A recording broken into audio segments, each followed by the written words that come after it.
Hello everyone, welcome to electrical energy MCQs. आज के session में हम लोग यूटिलाइजेशन ऑफ इलेक्ट्रिकल एनर्जी के ऊपर कुछ ऐसे इंपॉर्टेंट एमसीक्यूज को डिस्कस करने वाले, जो कि आपके आने वाले एग्जामिनेशन एसएससी जेईई के लिए काफ़ी ज़्यादा यूजफुल है।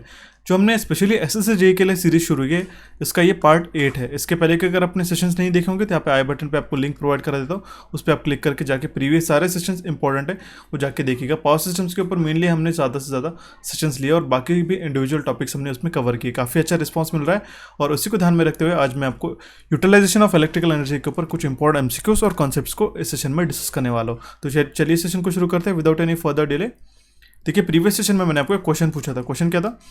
What is the value of unknown resistance R X and C X. ये C X and R X का वैल्यू हमें निकालना था। उसका करेक्ट वैल्यू था option C, which is 80 and 70। ठीक है, तो अभी हम लोग आर एक्स का वैल्यू निकालते हैं। तो इसके पहले हम लोग इसको नॉमेनक्लेचर कर देते। जैसे ये 60 किलो ओम्स का रेजिस्टेंस है, इसको हम लोग लिख लेते R2, करेक्ट। और यहाँ पे जो 40 माइक्रोफैरेड का है, इसको हम लोग C4 लिख लेते। और यहाँ पे जो C3 है वो हो जाएगा हमारा 30 माइक्रोफैरेड वाला। और ये 140 किलो ओम्स वाला जो रेजिस्टेंस है ये है हमारा R4। ठीक है, तो अगर हमें यहाँ पे RX निकालना होगा, ओके, इस ब्रिज को बैलेंस कंडीशन के लिए, तो हमें R4 RX का वैल्यू निकालना है। तो RX will be equals to R2 into C4 upon हो जाएगा हमारा C3, R2 into C4 upon C3। तो हमने इसमें सारे वैल्यू सब्स्टिट्यूट कर रहे थे। R2 का वैल्यू कितना है हमारे पास? 60 है, ओके। 60 इंटू 10⁻³ हो जाएगा, किलो ओम्स है, मल्टीप्लाइड बाय C4 कितना है हमारे पास? 40 माइक्रोफैरेड है। 40 इंटू 10⁻⁻6 माइक्रोफैरेड हो जाएगा, अपॉन C3 कितना है? 30 माइक्रोफैरेड का। 30 इंटू 10⁻⁻6, ओके। ये -6 से -6 कैंसिल हो जाएगा, 3 2 ज़ा, और इसको आप सॉल्व कर लेते तो you will get RX value as 80 kilo ohms, okay. ये हो गया हमारा आर एक्स का वैल्यू। दैट मीन्स ये फर्स्ट ऑप्शन करेक्ट है। और अभी हमें सी एक्स का वैल्यू निकालना है। ठीक है, यहाँ तक आपको समझ में आ गया। अभी मैं इसको इरेज कर देता हूँ। ठीक है, काफ़ी आसान सा सवाल था बाय द वे। अभी हम लोग सी एक्स का वैल्यू फाइंड आउट करते हैं। ओके, तो then C X will be equals to R4 into C3 upon R2। ठीक है, तो R4 का वैल्यू कितना है हमारे पास? 140 है। दिस इज R4, 140 इंटू 10⁻³ हो जाएगा, मेगा किलो ओम्स है इसलिए। और C3 का वैल्यू कितना है हमारे पास? 30 का है। ठीक है, into 30 into 10⁻⁻6 upon R2 will be 60 kilo ohms. ठीक है, दैट इज इंटू 10⁻³ हो जाएगा, ओके। तो 2 ज़ा 7 ज़ा, तो इस केस में हमारा हो जाएगा CX 670 माइक्रोफैरेड। यहाँ पे माइक्रोफैरेड का ऐसे कैसी वैल्यू रहेगा? ठीक है, then CX will be 70 microfarad, which is option C is the correct answer of this question. ठीक है, काफ़ी आसान सा सवाल था। और जिन लोगों ने इसका करेक्ट आंसर दिया उनका नाम है शिवांगी पटेल, मंदार ईसा सरे, जैनेंद्र कुमार, इमरान हसन, जयदीप चौधरी, उस्मान खान, यशवंत एस, दिबाकर रे, पुराजित सरकार, मोहन गुगलोत, प्रिया Meshram, Saurabh Ramteke, Pankaj Jakar, Shikha Jaiswal, Divyakar Singh Chauhan and Bhavani Patel. So shout out to you guys, आपने इसका करेक्ट आंसर आपने हमें कमेंट बॉक्स में कमेंट किया है। ठीक है, टॉप 10 स्टूडेंट्स को मैं कंसिडर करने वाला था, बट काफ़ी सारे स्टूडेंट्स ने इसका लेस नंबर ऑफ स्टूडेंट्स ने इसका करेक्ट आंसर दिया, but I have considered them as well, okay. ये हमारे प्रीवियस सेशन जो था हमने मेजरमेंट का लिया था, जस्ट हमने डे बिफोर हमने मेजरमेंट का सेशन लिया था, उसमें मैंने आपको एक क्वेश्चन पूछा था। ठीक है, तो आई होप आपको इस सेशन समझ में आया होगा। जो मैंने अभी आपको क्वेश्चन समझाया वो समझ में आया होगा। ठीक है, इस सेशन के एंड में भी जो मैंने आपको क्वेश्चन पूछा है उसका आपको करेक्ट आंसर आपको कमेंट बॉक्स में कमेंट करना होगा, so that I will get you a short out in my next session, okay. तो चलिए सेशन को शुरू करते हैं without any further delay. Utilization of electrical energy के ऊपर कुछ ऐसे इंपॉर्टेंट एमसीक्यूज हम लोग एसएससी जेईई के लिए इसमें डिस्कस करने वाले। तो देखते हैं हमारा सबसे पहला क्वेश्चन क्या है। Dielectric heating is an industrial method employed for heating of what. Dielectric heating जो है हम लोग इंडस्ट्रियल में यूज़ करते हैं, इंडस्ट्रीज़ में। तो वो किसके लिए यूज़ करते हैं? सॉलिड को हीट करने के लिए, कंडक्टिंग मटेरियल्स को हीट करने के लिए, लिक्विड को, या फिर इंसुलेटिंग मटेरियल्स को। तो बेसिकली हम लोग डाइलेक्ट्रिक हीटिंग जो है जो यूज़ करते हैं इंसुलेटिंग मटेरियल्स को हीट करने के लिए, ओके। जब भी हमारे नॉन मेटेलिक मटेरियल जैसे इंसुलेटर्स हो गया, ओके, प्लास्टिक हो गया, वुड, इस तरीके से जो नॉन मेटेलिक मटेरियल्स जो है, जब हम लोग high voltage alternating electric field के अंदर रहते हैं तो उसके अंदर के जो आइटम रहते हैं वो स्ट्रेस हो जाते हैं, और उसके इंटर एटॉमिक फ्रिक्शंस के कारण जो होता है रिपीटेड डिफॉर्मेशन होता है उसके अंदर, उसी के कारण उसके अंदर डाइलेक्ट्रिक हीटिंग का फिनोमेना होता है, ओके।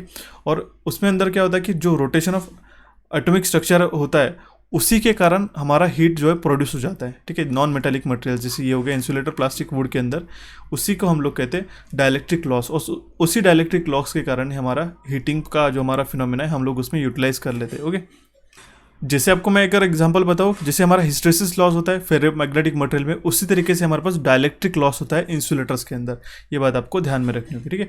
और हिस्टेरेसिस लॉस हम फेरोमैग्नेटिक मटेरियल में क्यों होता है, क्योंकि हमारा रिवर्सल होती है जो मैग्नेटिज्म में, ठीक है। मैग्नेटो मोलिकुलर फ्रिक्शन के कारण उसमें ये वो जो लॉस है हिस्टेरेसिस लॉस वो होता है, ठीक है। तो आई होप आपको इसका करेक्ट आंसर समझ में आएगा, जो है हमारा इंसुलेटिंग मटेरियल, जो डाइलेक्ट्रिक हीटिंग है हम लोग इंसुलेटिंग मटेरियल्स में यूज़ करते हैं। Option D will be the correct answer. Will see the next question. Dynamic braking is a very effective for if the DC motor is what. Dynamic braking हम लोग कौन से मोटर के लिए suitable करते हैं, ओके, या फिर कौन से मोटर के लिए वो काफ़ी ज़्यादा इफेक्टिव रहती है, तो वो रहती है सेपरेटली एक्साइटेड मोटर के लिए। ऑप्शन सी इसका करेक्ट आंसर हो जाएगा। इस डायनामिक ब्रेकिंग को हम लोग रियोस्टैटिक ब्रेकिंग भी कहते हैं, ठीक है।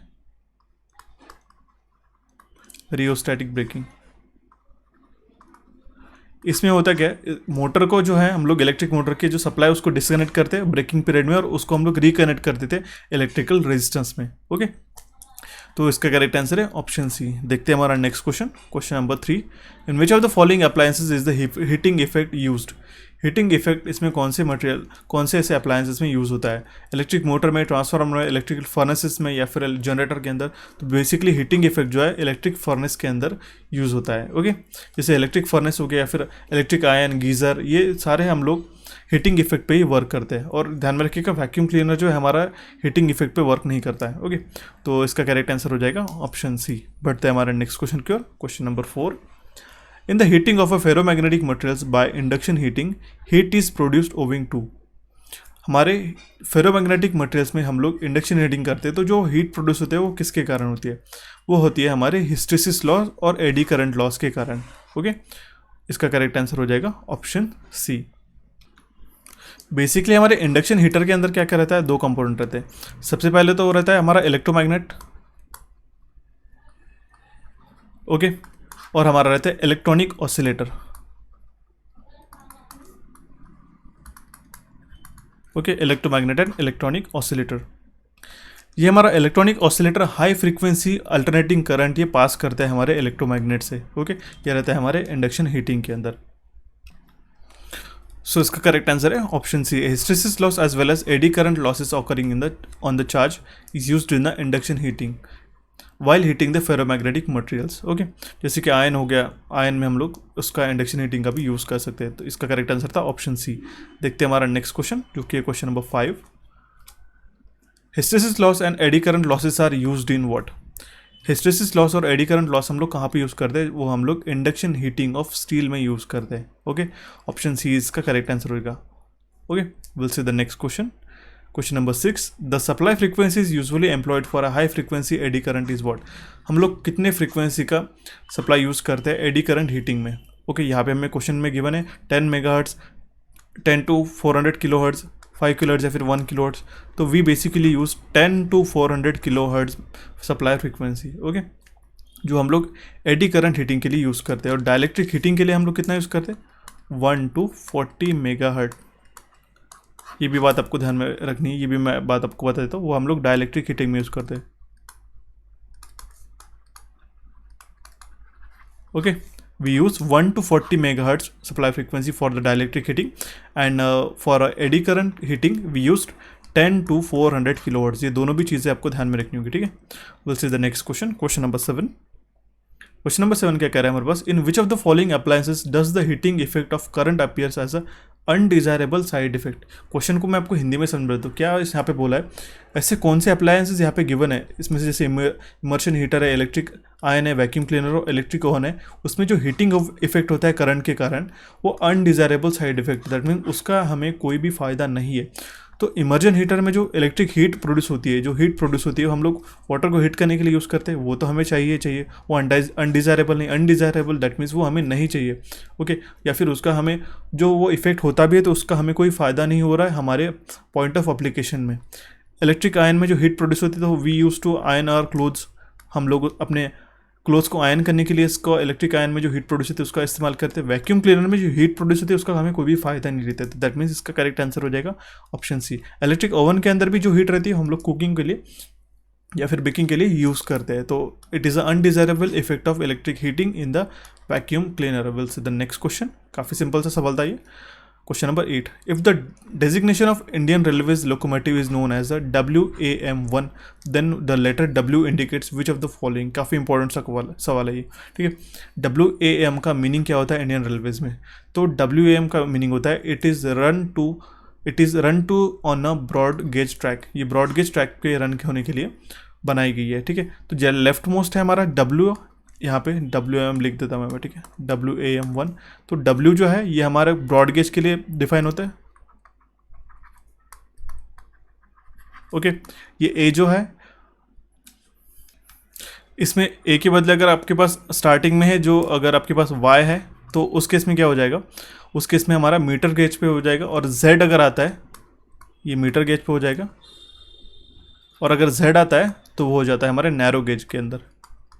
ये W जहाँ पे है फर्स्ट जो नीचे लेटर है, यहाँ पे अगर W आता है तो ब्रॉड गेज के लिए, Y है तो मीटर गेज के लिए, और Z है तो नैरो गेज के लिए।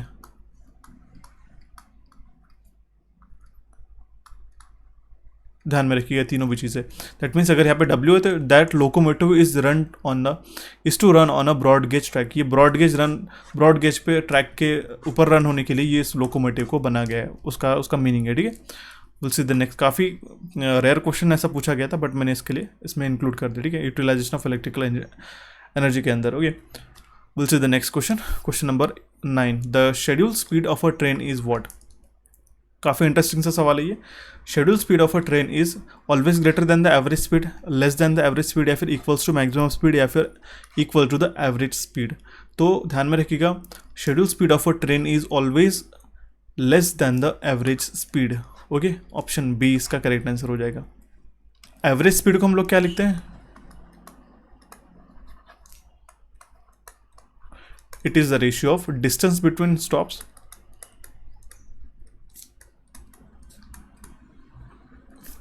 to the actual time of run,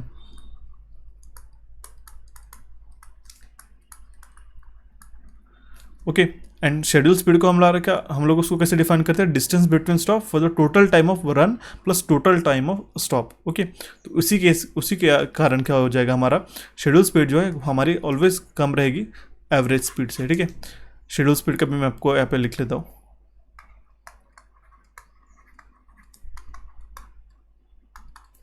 it is distance between stop, numerator ऐसे रहेगा, इसमें टोटल टाइम ऑफ रन रहेगा डिनोमिनेटर में,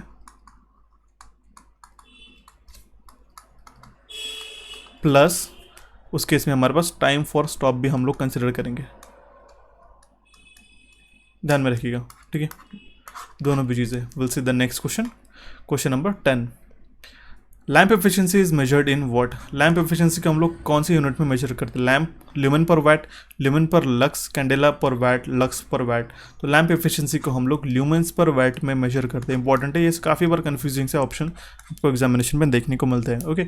ऑप्शन ए इसका करेक्ट आंसर हो जाएगा। और यहाँ पे आपको मैं एक चार्ट प्रेजेंट किया जहाँ पे वेरियस लैम्प्स है और उसके लैम्प एफिशिएंसी पर ल्यूमेन पर वैट में यहाँ पे गिवन है, ठीक है। ये आपको चार्ट एग्जामिनेशन के पहले पढ़ के जाना है, काफ़ी इंपॉर्टेंट है। सारे इसमें से जो अगर आप रिवाइज कर लोगे तो आपको ये ऑन एन एवरेज आइडिया आ जाएगी ल्यूमिनस एफिशिएंसी क्या होती है, और पर लैम्प के अकॉर्डिंग या फिर डिफरेंट लैम्प के अकॉर्डिंग हमारी लैम्प एफिशिएंसी कितनी होती है, ओके।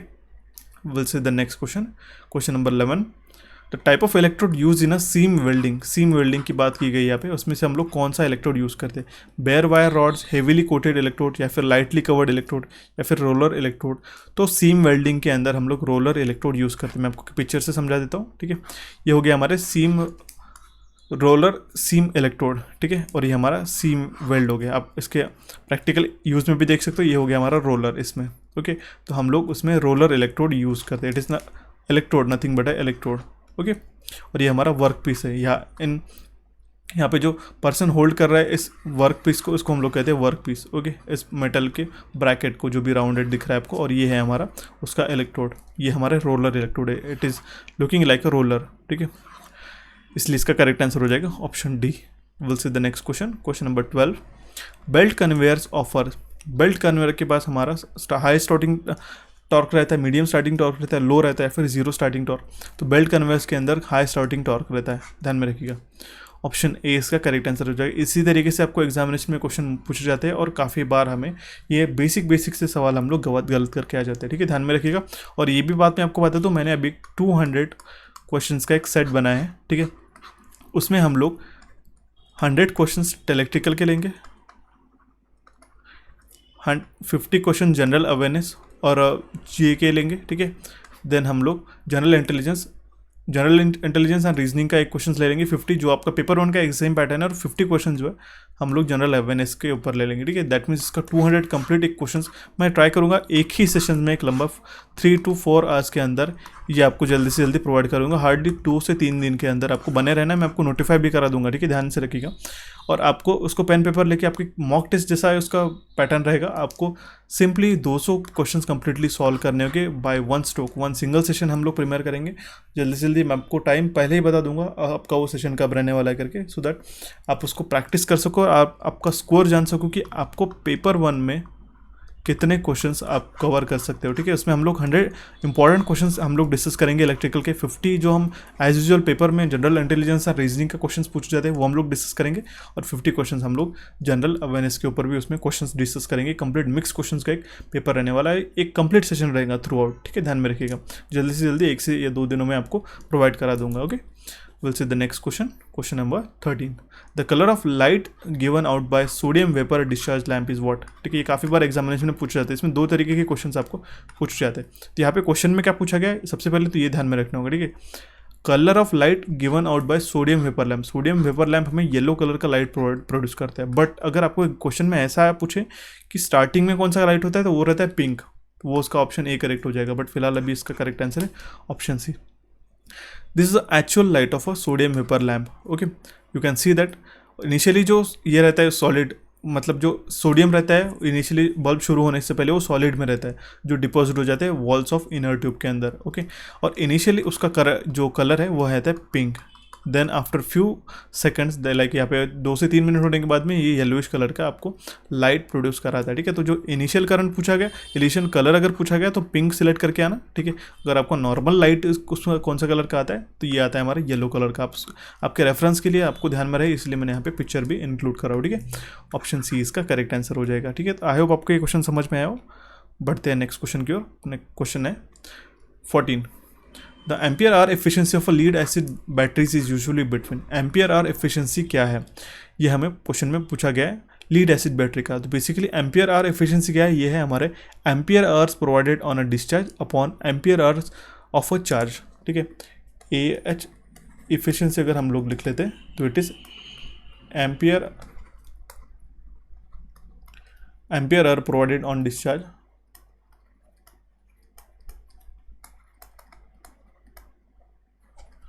अपॉन, आप ध्यान से समझा करिएगा कि मैं जो भी बोलता हूँ, क्योंकि मैं इतना फास्ट लिखता हूँ सो दैट आपको जल्दी से जल्दी आपको क्वेश्चंस कवर करा दूँ, ठीक है।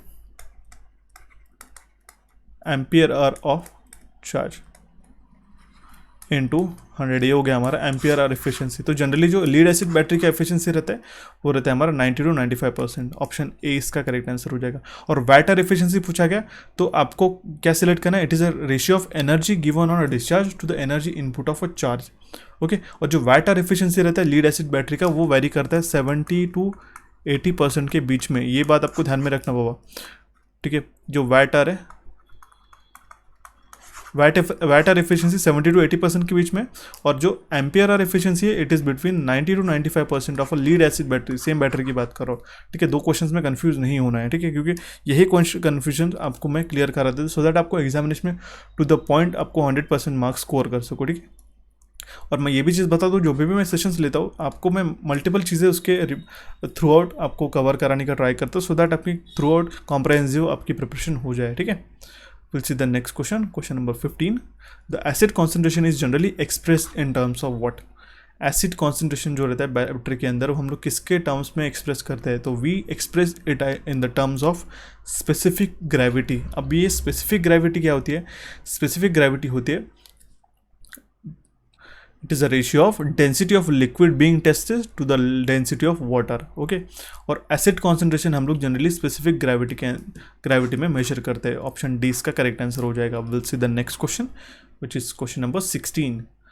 EMF of a cell depends upon, EMF of a cell depends upon internal resistance, external resistance या फिर electrolyte and electrodes of the cells। तो ये एक ऑप्शन करेक्ट हो जाएगा। जो इलेक्ट्रोमोटिव फोर्स रहता है, वोल्टेज रहता है सेल्स का, वो डिपेंड करता है हमारे इलेक्ट्रोलाइट पे और इलेक्ट्रोड जो हमारे सेल के अंदर यूज़ होता है। ओके, और कुछ बाकी के भी फैक्टर्स जैसे हमारे कॉन्सेंट्रेशन ऑफ इलेक्ट्रोड है, या फिर नेचर ऑफ मटेरियल और उसका इलेक्ट्रोड कौन सा यूज़ कर रहे हैं, फिर नेचर ऑफ इलेक्ट्रोलाइट कौन सा है यूज़ कर रहे हैं, उस पर भी हमारा EMF डिपेंड करता है। ऑप्शन इसका सी करेक्ट आंसर हो जाएगा। सो बढ़ते हैं हमारे नेक्स्ट क्वेश्चन की ओर। Question number 17। In case of a frosted GLS lamp the frosting of a shell is done by. जो आपका GLS लैम्प होता है, ठीक है, उसमें जो फ्रॉस्टिंग होती है शेल के ऊपर वाइटिश, वो हमारी किसके कारण होती है? एसिड इचिंग के कारण होती है, अमोनिया, ओजोन या फिर salt water. Basically we do the frosting of a GLS lamp by acid etching. Option A इसका करेक्ट आंसर हो जाएगा। एग्जाम में कभी GLS लैम्प का फुल फॉर्म पूछे तो वो भी ध्यान में रखना, वो होता है हमारा general light service. Okay, GLS lamp general light service इसका फुल फॉर्म हो गया। So will see the next question. Question number 18। Which type of a starter use for a fluorescent lamp. Fluorescent lamp के लिए हम लोग कौन सा starter use करते हैं? तो basically we use glow type of starter for a fluorescent lamp. Okay, उसके अंदर बायोमेटेलिक स्ट्रिप्स होती है, जनरली उसका नॉर्मली ओपन उसके कॉन्टैक्ट रहते हैं। तो वैसे ही जब हम उसको कंप्लीट करते हैं तो सर्किट के अंदर इतना हाई वोल्टेज प्रोड्यूस हो जाता है तो वो सो दैट हम लोग स्पार्क हो सके वहाँ पे और हमारे कॉन्टैक्ट क्लोज हो सके। Okay, due to the heat produce by that heat, जो हमारा डिस्चार्ज होता है उसके अंदर वो वार्म हो जाता है वो बायोमेटालिक स्ट्रिप और वो कॉन्टैक्ट को क्लोज कर देता है। ठीक है, यही इसका बेसिक्स ऑफ वर्किंग है। मैंने काफ़ी बार इसको समझा भी दिया, तो ध्यान में रखिएगा जो हम लोग स्टार्टर यूज़ करते हैं फ्लोरोसेंट लैम्प के अंदर वो हमारा ग्लो टाइप का रहता है। ऑप्शन ए इसका करेक्ट आंसर हो जाएगा। Will see the next question. Question number 19। The unit of a plane angle is what. Plane angle का यूनिट क्या है? रेडियन, स्टेरेडियन, लक्स या फिर वेबर्स। तो हम लोग प्लेन एंगल को रेडियन में मेजर करते हैं। ऑप्शन ए इसका करेक्ट आंसर हो जाएगा। ठीक है, एक अगर आप चाहते हो तो मैं आपके लिए एक एलिमिनेशन का एक सेशन लेके आता हूँ स्पेशली SSC JEE के लिए। ठीक है, टिपिकल, क्योंकि SSC JEE का पैटर्न थोड़ा डिफरेंट रहता है, उसमें वेराइटी ऑफ क्वेश्चंस आपको देखने को मिलता है। ठीक है, अगर आप कुछ चाहते हो तो प्लीज़ आप मुझे कमेंट बॉक्स में कमेंट करिएगा। Okay, I will definitely make a session out of it. Okay, will say the next question. Question number 20। Carbon arc lamps are commonly used in. Carbon arc lamp हम लोग कहाँ पे use करते हैं? Domestic lighting में, street lighting में, cinema projector में, फिर फोटोग्राफी में। तो बेसिकली कार्बन आर्क लैम्प हमारे काफ़ी ब्राइट रहते हैं, वाइटिश कलर का लाइट प्रोड्यूस करते हैं वो, और वो हम लोग सिनेमा प्रोजेक्टर्स के अंदर यूज़ करते हैं।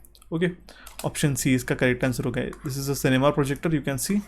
ओके, ऐसे प्रोजेक्शन होता है, उसके अंदर हम लोग कार्बन आर्क लैम्प यूज़ करते हैं। ऑप्शन सी इसका करेक्ट आंसर हो गया। तो ये थे हमारे यूटिलाइजेशन ऑफ इलेक्ट्रिकल एनर्जी के ऊपर कुछ इंपॉर्टेंट क्वेश्चंस। नेक्स्ट सेशन के लिए क्वेश्चन छोड़ के जा रहा हूँ। क्वेश्चन काफ़ी सिंपल है, इसका करेक्ट आंसर को हमें कमेंट बॉक्स में कमेंट करना होगा। क्वेश्चन क्या है? Lamp of a 500 watt having a MSCP of 1000 is suspended to 2.7 metres above the working plane.